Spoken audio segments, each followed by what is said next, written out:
at it until they get you the actual logo. Yeah.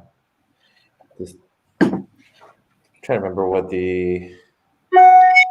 I don't know why people were saying that the original one was better, because I don't like that little house thing on it. So I thought it was too like confusing. It was all like mixed around and turned around. Like EXP, like the way it is now, it's just simple, direct. Like you get it. Yeah. What's going on in the world today? What's up, guys? We are live. Good morning. Good morning. Let me make sure here. Let me tag you guys here. What's up, guys? So we're at EXPCon, the largest virtual real estate summit in history. Hopped out of EXPCon to be able to welcome a new partner. Ben, what's up, Ben? What's happening? What's going on in the world today? Good morning, Steve. Morning. What's up? So, guys, you guys were just talking about the logo, right, when we went live. So, depending, I guess it's right here for you guys. You guys can see the new logo. Looks slick, looks clean, looks modern. I love it, without a doubt. Steve, to answer your question, I know I was trying to get us live, but you can. There's a link to be able to download the new logo and all the colors. So just go into our private group, and it was posted yesterday. I downloaded the white one. There's a black one. There's the traditional EXP colored logo as well. But yeah, you can go in there and download it and start using it for your marketing. Good stuff. So you were saying you like the logo, Ben, better than the old one? Yeah, I think it's sharp and direct and just more modern. Like you said, it's not confusing. Mm-hmm. Keep it simple.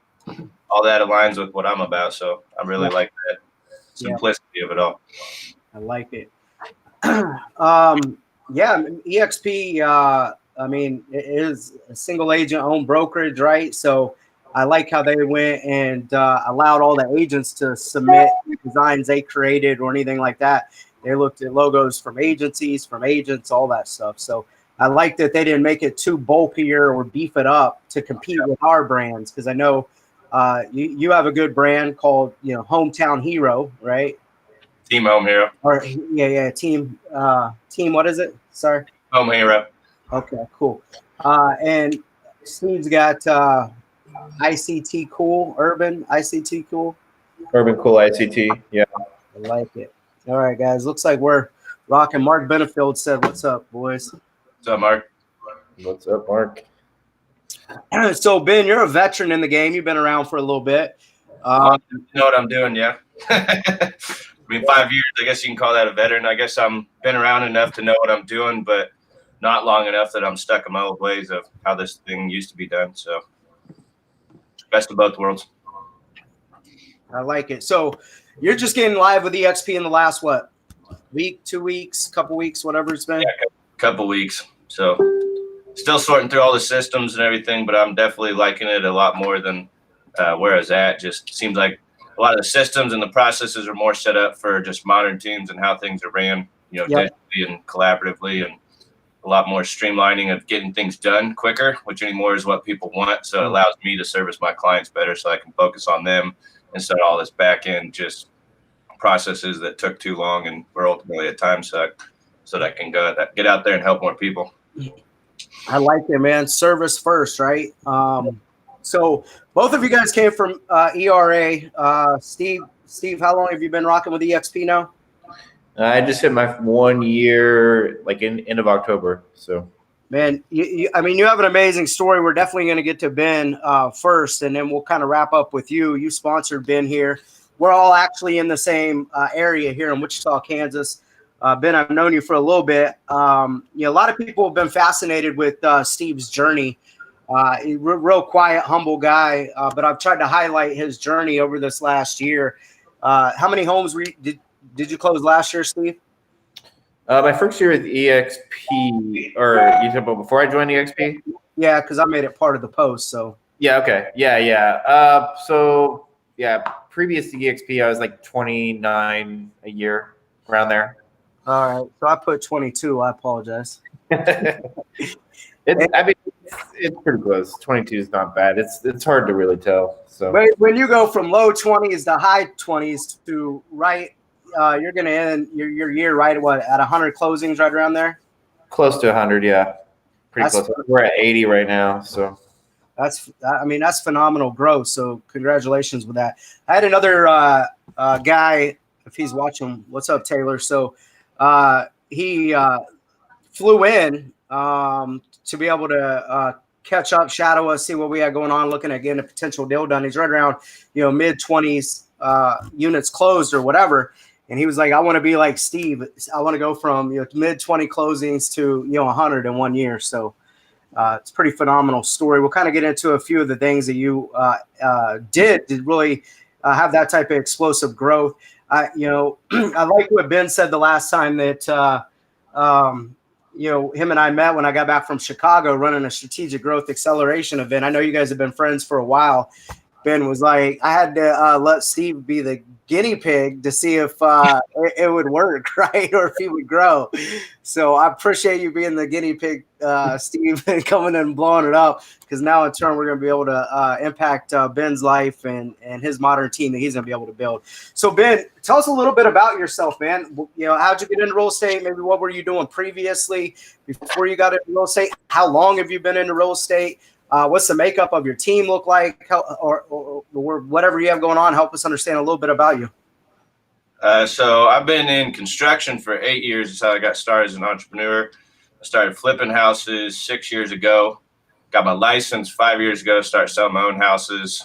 And then I joined a team 4 years ago and was the top producer over there. And then saw just some better ways to run a team and better ways to market and things like that. So I started my own team about 3 years ago, and really been taking the team thing seriously for about 3 years. And that's had its ups and downs with everything of getting things figured out. So like this year, I've sold 65 houses and I had 3 agents with no admin, ISA, assistant, or anything like that.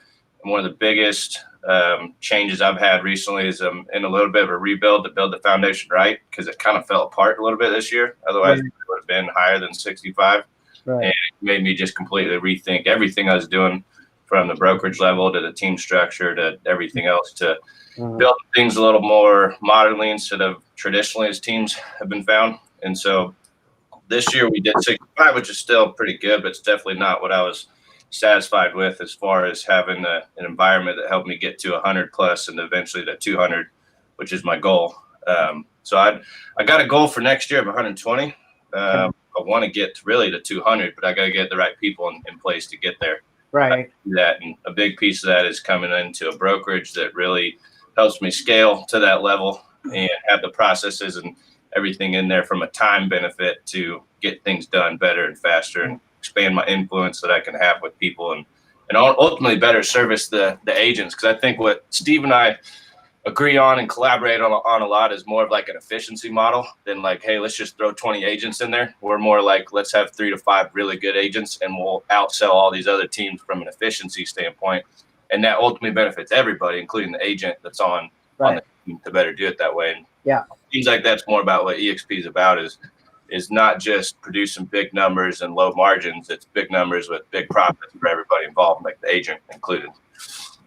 So yeah, I mean, you actually said a lot right there. I'm going to pull up. This was part of. Steve knows you gotta listen intently because I talk fast with. Oh, it's all good, man. This was shared during our leadership call. 112% from year over year sales volume. Yeah. So not just the agents are coming. Yeah. With the top producing agents, and that's in comparison to our competition as well. But yeah, I mean, team building is not for the faint of heart. You know how many times I've rebuilt a brokerage, rebuilt a team. I think I'm on my 5th time rebuilding, without a doubt. Nutrition, turnover, greed. People want to put their own name on the sign, keep more of their own money. You're always training your people to leave, right? Like that. There's no question about that. In a traditional model, when they leave, that's it. With EXP, they're flying out into this modern team or network. So when you're developing these agents in your nest, per se, helping them with lead generation, conversion, back end support with listing, transaction management, whatever it may be, right? When they're ready to fly out of that nest, you can go from coach, team lead, boss, right, to more of a consultant, a true partner, to still help them scale their brand, right? Before, the business was always built around a couple of people, right? Usually the rainmaker, the broker, the owner. And if that person isn't showing up every day, usually things tend to sag below mediocrity or fall apart, or even if you're showing up, they'll fall apart, right? And rebuilding this where you're not the linchpin in it for scalability is definitely, what I've been able to crack the code on, and I'm blessed with over 1,000 agents. This thing will continuously grow. Hundreds of homes will keep being sold every single month. Doesn't matter how hard I push or not. And that's what I love about this model. So, all right. So I'm going to twist on a little bit of pain. I don't know, because I want to, figure out where the real solution is, or, real value. But, why do you think some things fell apart and you had to make some changes? Each time things kind of fell apart for me and I had to rebuild, 4 or 5 different times. It was kind of for different reasons, and I had to learn different lessons along the way. But where do you think the biggest pain point or the biggest problem was for, why you had to reevaluate?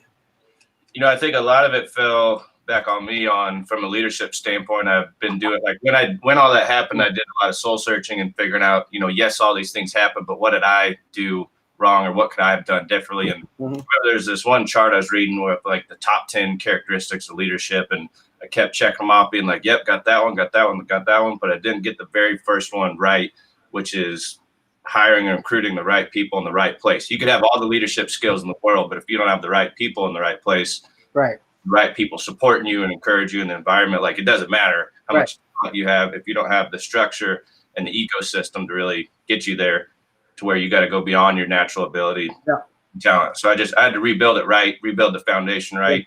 In the long run, it's going to be a blessing in disguise. It's never enjoyable to go through that, but that's where growth is in those painful moments when everything just falling apart and it's hitting the fan and you're kind of just stressing like crazy. And a lot of times you look back and you start to become appreciative of those moments instead of like resenting them. And so in a weird way, like, now that when those things happen, it kind of gets me excited for the next thing that's going to come from that, because I know that's the period of growth that I'm going through. I'm kind of looking at what am I supposed to learn here? What's this going to teach me? What's the next level it's going to take me to when I'm going through those difficult times? Because it's like you said, you rebuilt it 5 times. I mean, every time that's happened, I'm sure it's never easy. And if anything, it probably gets harder, but you know how to build that fortitude and that entrepreneurial muscle to continue to build. You always have to build better as you do. So, I mean, that's experience. So. Yeah, I think you touched on a couple of points there. I don't know if it gets tougher. The stakes are definitely higher because you're rebuilding for growth, right? The cool part about it is you're rebuilding from experience. So it's not necessarily tougher. It's just when you get older and you don't, it's kind of like that line to success, right? Like, some people think you start here and it's just a straight shot to the finish line, but it's in reality, it's kind of like this, right? Yeah. When you're on those zigzags, it can be exhausting, right? Or it can take the wind out of your sails until you see some new light at the end of the tunnel. Like when I was talking to Steven last week, he was like, man, I really got this thing almost dialed in. It's getting close. Like, he's like, I'm getting motivated to work day and night because I can kind of see some light. I can kind of see the next checker point, right, to go on the next. And it's so true, man. It's so overlooked. Being able to hire the right person. I'm an ID, and so who I tend to want to hire? Other IDs, but they might not be a good fit for my business. And I had to learn that early on. I think we were coaching with Bob Corcoran at the time, and he had me read Good to Great. I suggest listening to it on Audible because it's a pretty dry book, but it is a good book, and it talks about getting the right people sent on the right seat on the bus, right? And you don't need a buck full of drivers, right? You're gonna need people sitting in the back, in the front, in the middle of the bus, and all that stuff to drive a happy full bus. So I like that. So disc profiling is huge. Being able to hire from a disc profile, definitely. You want a few Ds in your organization, but if you're going to hire for a transaction coordinator or a listing coordinator, you probably want to hire somebody different, right, than a high D. So cool. All right. So rebuilding in this modern way, hiring the right people, scalability.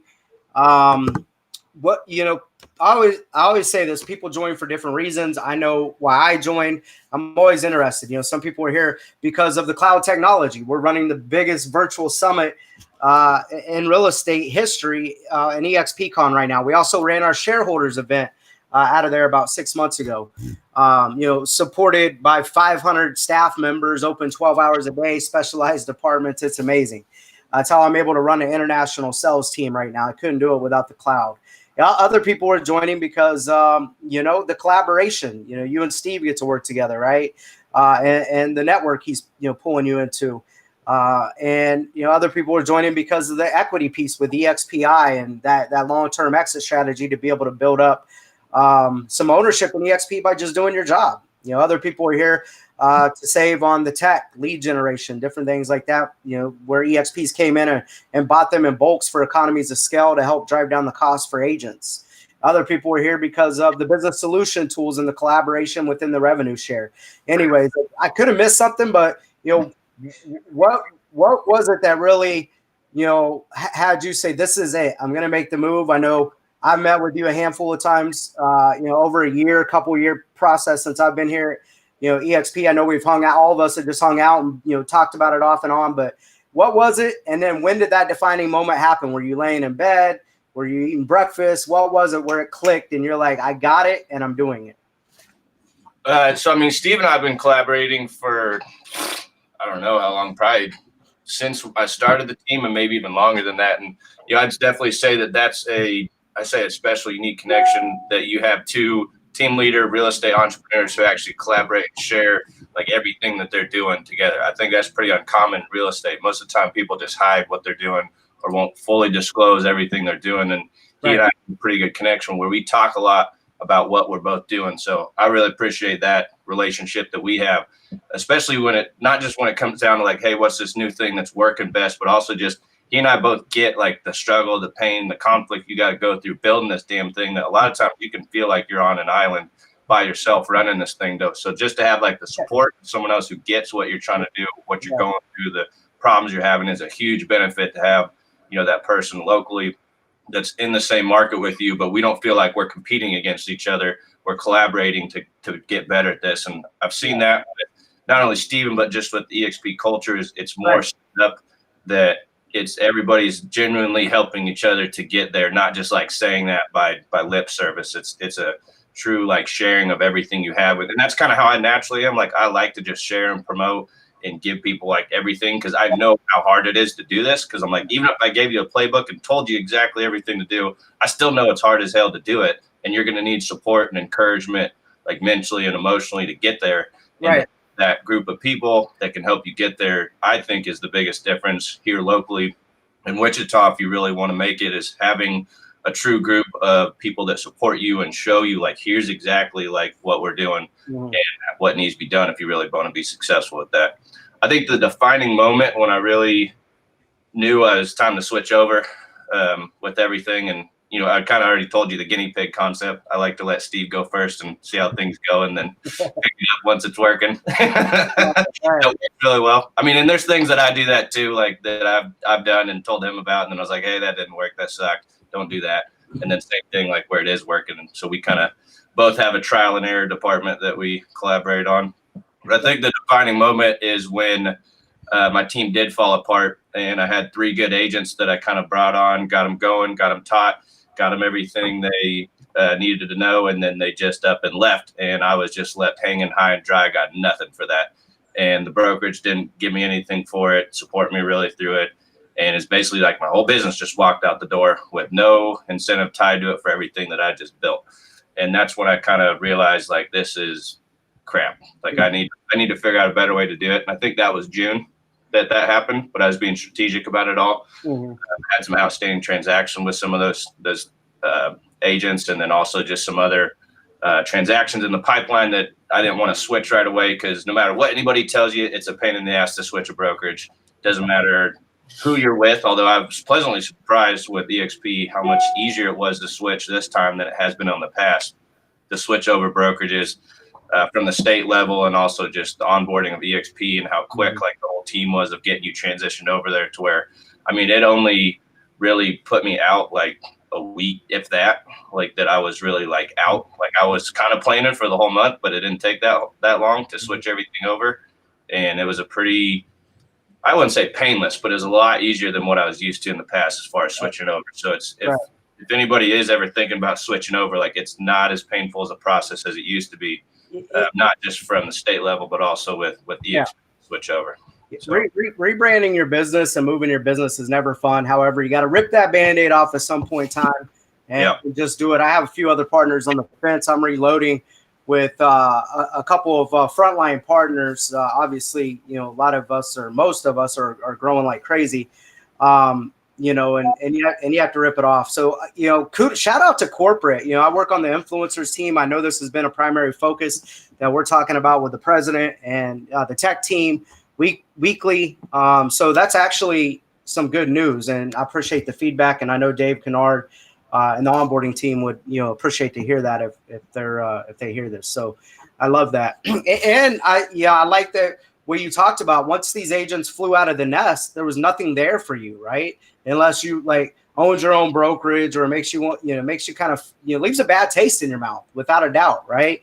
And I don't, you know, I don't know how many deals I'd be getting paid on in Wichita if I started out with EXP with our independent brokerage, because I damn near have worked with or trained or have influenced or helped generate leads or appointments for half the Wichita agents that are doing anything, right? And you know what I get off of them today? Zero, stingy with De Niro, right? So, you know, I'm probably one of the most known people in town that people don't really know. It's like I know of him, or someone works with him, or he helped develop this person, but I don't know him. And that geometric growth is real, and I really believe in my heart of hearts, so I'd be getting paid on at least 35, maybe 40% of the closed deals in Wichita if I would have had EXP starting off 10 years ago when I got into real estate. However, all we can do is start off today, tomorrow, building towards this modern team or modern network in the right way, because that collaboration piece is hugely, hugely underestimated at EXP. I'm triangulating with partners from Arizona, California, Canada, agents out in New York, people I've personally sponsored, all the way down to Florida. And we're really learning together, critically thinking together, and we all go back without a doubt and create together. I was on a call yesterday. I gave a presentation to a tech company in Canada or whatever. It's Agent Locator. Shout out to those guys, you know, for having me on. I did some conversion training for them. And I was, you know, talked to an independent broker yesterday that was on there, and we were talking about some of his struggles and some turnover. And I said, you give your agents a lot. You give your agents a lot of training. You give them a lot of distraction. And we're learning together, critically thinking together, and we all go back. Oh, hold on, we got some feedback here. All right. So, but when you look at the 80% that he gives his agents, is what I was telling him, it's like a big bowl of noodles, right? Like it seems like a lot, and it's hard to chew on. But you're not giving them the other 20%, which is the secret sauce, which we all know none of us are going to eat noodles without the what? Without the sauce. And why don't you give them the secret sauce? Because if you give them the secret sauce, then what happens? What happened to you, Ben? What happens to all of us? They're going to go out and compete with us. And you know what we're going to be reciprocated? Nothing. Right? Yep. Now we can build our traditional team in alignment with feeding this modern team and building that as well. So, and I'll use Steve for an example. We'll kind of segue into that. You know, I got your goals, 120 units. You said you wanted to go, so you're going to want to double your business, which is very realistic. At least. What's that? But at least 120. I like it. Well, Steve said he's going to run down 250, 300. He went from 20 something to 100, so he's going to run it down. So Paul Martin said, "What's up, guys? Partner out of Dallas. Cool." So Steven, Yep. I know you're probably uncomfortable. We're on live here. I know you're pretty. I feel You're a prospect. You're a prospecting beast. You're great with conversion strategies. Great with marketing. You've built a cool brand, and this is what I like to tie it into is the modern traditional team with the network. Because when you made the jump from ERA, you were working under the Boulevard Group, right? We're like leveraging those signs. Correct. If we didn't have the modern network and team, I would have kept saying or figured out a way like to make it work with the Boulevard Group with you. And I said, you're structuring this wrong and you're still looking at it through the old brokerage lens, right? Right. And then you went through, I don't know, 4 months or so, working a little bit in that ecosystem, running your own like website and doing some other things, and then kind of co-marketing or co-branding with the Boulevard Group. And then after about 4 months, you're like, all right, Adam, you were right. Now you went out and built ICT, Urban Cool, which is a phenomenal brand. You've done great with digital marketing, but more importantly, you're consistent with following up with your database, adding more value. You've added agents. You have developed an inside sales agent. You're doing real systems for that person. Help us understand a little bit about your journey with that, and what it really takes to go from 20 some deals to 100 with EXP, and where the real value was for you. Yeah, I mean, so when I originally came on EXP, I mean, one of the main drivers for me was obviously from a traditional brokerage is A, the collaboration, but B is obviously it's a significant cost savings. I mean, when you're saving $2,000 or $3,000 a month from where you were at. So I took that money and then reinvested that stuff back into my business, so I can have more lead gen, I can have more systems, I can have all stuff, which obviously allowed me to grow my business to kind of where I was hitting about, I'd say about 10 deals a month. Well, at that point, I was like, okay, well, this isn't going to work because I'm just, all over the place in terms of work. I got, I'm trying to prospect, I'm trying to, close deals. I'm trying to, a bunch of stuff's going on, and it's just a lot of work for me. So then obviously, I try to do a couple different team members, but maybe just not the right fit at the right time. Mostly A, I didn't really know what I was looking for. B, I didn't know what they were looking for and really kind of how to make us work together. I was like, okay, well, you're an agent. Let's plug you in. Let's get you going. I just figured out, but as Ben did, that doesn't really work. So what I did then is like really started, okay, well, if I'm going to start from scratch, how am I going to do that? And so, first thing for me was finding a really good admin,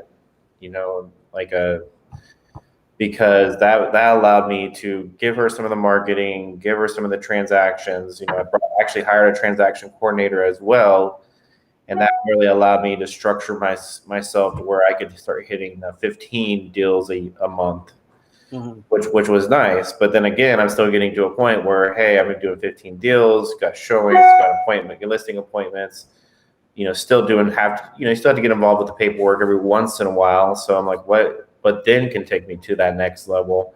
So that's when I, went out and really thought hard about the, ISA role, because that then allows me to get 100 260 200 hours a month of prospecting and lead conversion, and and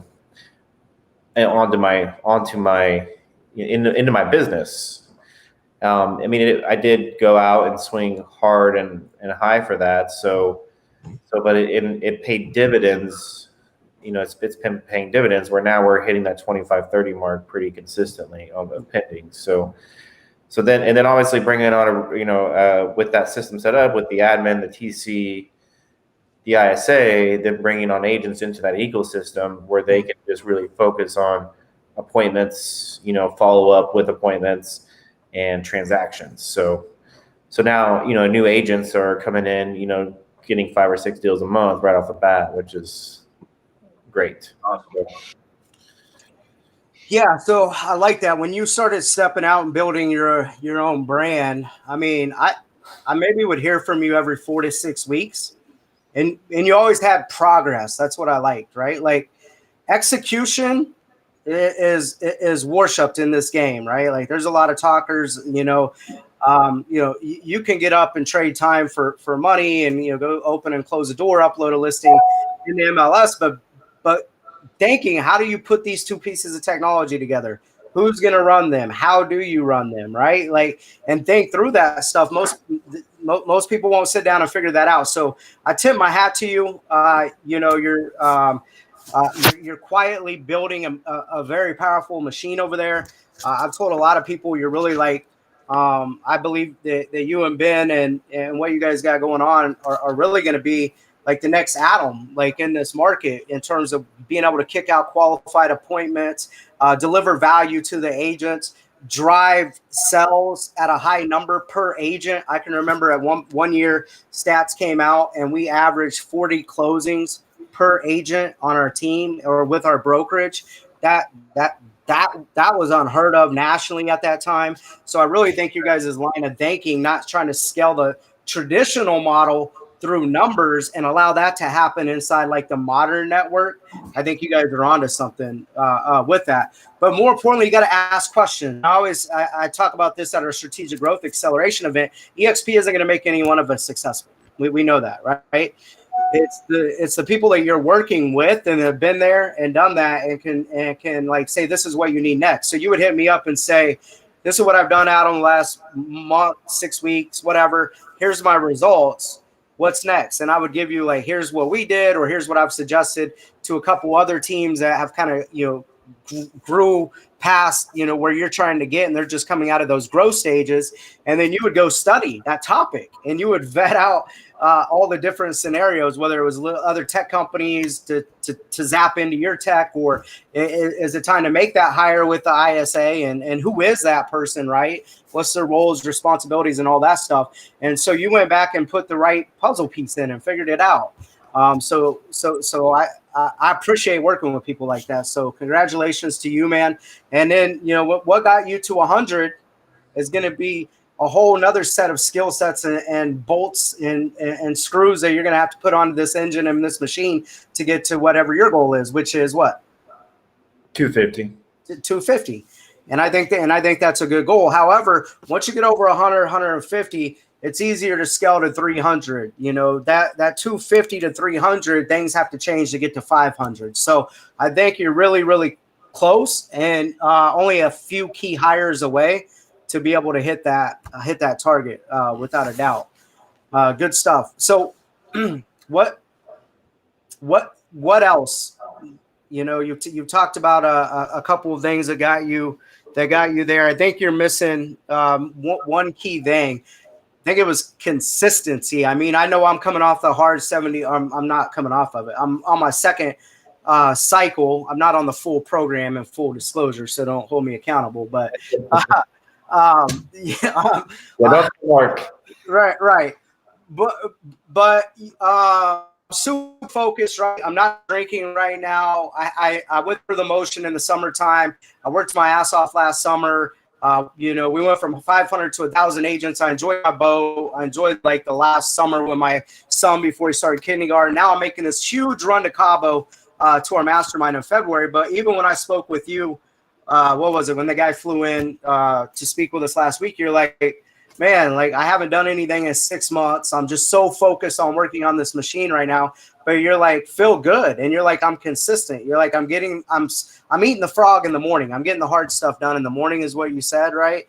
And even before this, you wasn't responding to my texts and really didn't respond back last night. I'm like, you alive, man? And you're like, hey, I'm prospecting, right? Like I'm finishing my dollar producing activities before we hop on here and shoot this live. So yeah.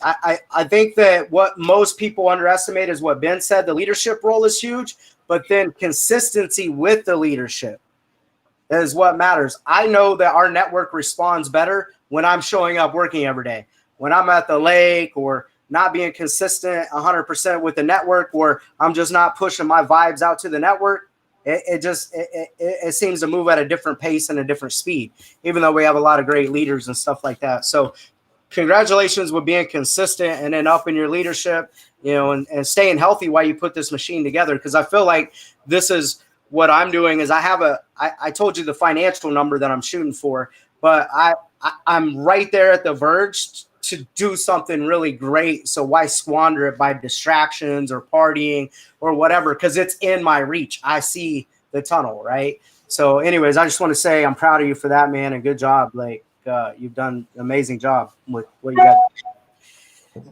When you're focused, it's not that bad. So, it's just like you hit your goals and yeah, you wake up every morning, you feel great, ready to hit the day. But we all know agents struggle with happy hours. It is a common disease in our industry. We're going to happy hour. We got a deal falling apart. We have to celebrate because we saved that deal from falling apart and close, right? Like we're always looking for a reason. I like it. Best time to talk to people. 46. Yeah. Be happy hour leads is what it should be. Yeah, being able to get people like you guys remotivate me with Wichita. I mean, we got a lot of great talent pulling back into our network. And so I'm just honored to be able to work with you guys, like-minded people for sure. I don't know if all of us was kind of doing our own thing before and at the level of where you guys are at now and what we were doing, if we would be able to work with each other before. I don't think we could have made the branding work. I don't think we could have made the finances work. I don't think that we would have understood how to check our egos to make that collaboration work because we all understood the top-down ran model, right? That's where we all came from. Versus we're all parallel to each other, right? Even though we're all in financial alignment through the revenue share. So this model is just amazing. It's win-win. So really looking forward to seeing you double your business, Ben. And Steve, it's amazing to see what you're going to be able to do over this next year. You definitely have momentum on your side and this radical focus that I speak of. So I know we're pushing right around 40 minutes, guys. I like to keep these around 40, 45 minutes. Maybe tell us how anybody could get a hold of you if they want to connect with you, Instagram. I don't know if you're on TikTok dancing to make new connections. I don't know what you guys are doing, but how can people get a hold of you? And then if I missed anything, go ahead and drop one last words of wisdom. Stevie, go first. Yeah, I mean, I would say, if you really want to get a hold of me, just shoot me a text. That's the best. Or shoot me a Facebook message. That works as well. So my phone number is 316-680-1554. For me, I think, one thing we really got to focus on moving forward is just, follow up. I mean, it's an easy thing to think about, but really with Zillow doing its thing and who knows who else is going to come into that market. I mean, we don't have Redfin in our market yet, so we're lucky there. But really just focusing on A, creating your brand, and then B, following up with that, because without the follow-up, it doesn't really matter. So that's a big piece that we're really focusing on for this winter, is to really key in our follow-up to make sure it is value added, make sure we're catching the people when we need to catch them. So right, that's something where I end up well. So follow up is king, is what you're saying, right? Like I've been preaching this for years. It sounds simple in theory, but in practice, consistency, it's hard. Correct, 100%. Because you start getting busy and you have fires and you tend to quit doing the things that got you there, right? Folks, if you're not hiring that administrative person that you were speaking about, you tend to get bogged down with lower leveraged activities, $12 to $15 an hour work, versus your best focusing on data management, this new leadership role, conversion strategies on the phone, right? Trying to figure out how to duplicate that for scale as well. So I like it, man. All right. Good stuff. Ben, what do you got? How can people get a hold of you? Got any last words of wisdom? So I'm big on Facebook. BG Myers 08 or just my name, and then Facebook messages will probably get responded to faster than text messages. Although if you want to text, we can 316-616-5280. Also big on Instagram. So either one of those two platforms, those are my two that I just focus on and go deep on. I know a lot of people think they got to be on 10 different social platforms, but I usually choose to just focus on one, which is Facebook, and go deep with that and just go provide a lot of content, a lot of value on there. Cause it's like, that's where everybody's at. Just go there. So I'd probably say the last words of wisdom that I see that Steve and I are doing, and I think any national realtor can do, is kind of doing what Zillow does, but better, is a lot of how we're doing it. I mean, if you think about, they came in as marketers and provided to the marketplace what we were lacking as agents. And Steve and I are working to kind of take that back a little bit. And I think that's what any realtor can do from a local level, is run the same type of service that they did, where kind of let people look at houses, but be there on demand, ready when they're ready. is to have those customer service type of attitude towards it, where it's more of a software as a service framework model as opposed to like a straight hard sales model. It's more customer service and marketing until they're ready to go, and then you have agents ready to service them to the point where we have on-demand concierge 24/7 through our systems and our people, and it's actual people that aren't just going to sit there and just hound you like crazy, but we provide that 24/7 service model that's more convenient and reliable for people than the single agent model or the traditional agent model. Kind of like you look at Amazon and Uber and all these modern business models of providing things to consumers on demand 24/7. We as agents kind of have to have that same attitude. And that's what our business models are providing for people, is that on-demand service right away that's specialized and it's humanized. Like all this tech has allowed us to become more human and connect on a personal level, not the opposite, which is just robots and automated. Yeah. I like it, man. The on-demand was huge. I've been a big component of building out that way since 2011. We overlaid live chat on our website in 2011. Yeah. I mean, that was, you didn't see that in real estate back then. You saw it with other, like, customer service clothing industries. I would see it on there, and things like that. Some big corporations had it.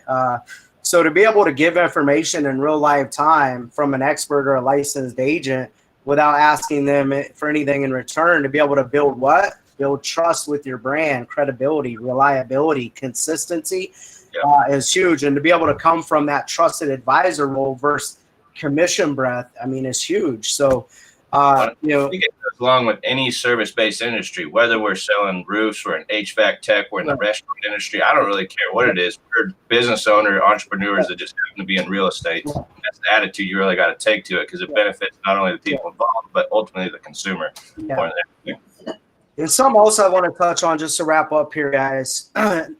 We always hear, words like nurture in this business, follow up is king.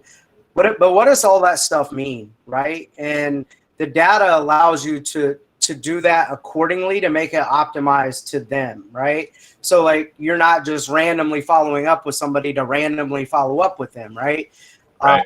Steve was working, AI and automation into his business brilliantly, but being able to pick up that conversation specific to their situation, right? Like this is why building profiles and databases that are healthy and clean and living and breathing is so important to the quality of the service. But the top of the funnel, the communication with the actual suspect or prospect, before you ever get in front of them to have an opportunity to turn them into a client. They know if they're going to do business with you or not, the way that you have handled them through the psychological funnel and then the CRM funnel. Without a doubt, and being able to communicate with people the way that they want to be communicated with. And I talked about the psychological funnels with this tech company. We always hear funnel and you think of what? Inside your tech and your task and, hot watch nurture, but there's, a dream stage that they psychologically go through. There's an information gathering stage that they go through. There's an information gathering stage all the way to actively purchasing stage. And what Steve is really dialing in, what I seen with him is things I've been working on for years, and it's the only way to make a true connection with them, to be able to earn trust over 9 months, 15-month period, and to make sure that conversation is optimized to them and what they have going on, whether it's printing flyers, loan calculations. Steve and I are working on some other projects, and he showed me some stuff. He's like, we're going to be able to capture a lot of refis and different things off some of these data points and different things like that. And so making it relevant to them instead of some canned script or canned follow-up is really going to differentiate the average frustrated agents from the top experts like you guys yourself. So appreciate your guys' time today. I think you guys both are going to do outstanding things. I think you guys are going to have hundreds of agents in your modern network. I think you guys' traditional team is going to look totally different next year. And I look forward to being able to co-collaborate and work with you guys. I'm just humbled to be able to be in the same network with you guys. Yep. Thanks for having us on. Appreciate it. All right. Later, Steve. All right. Later, Ben. See ya. Yep.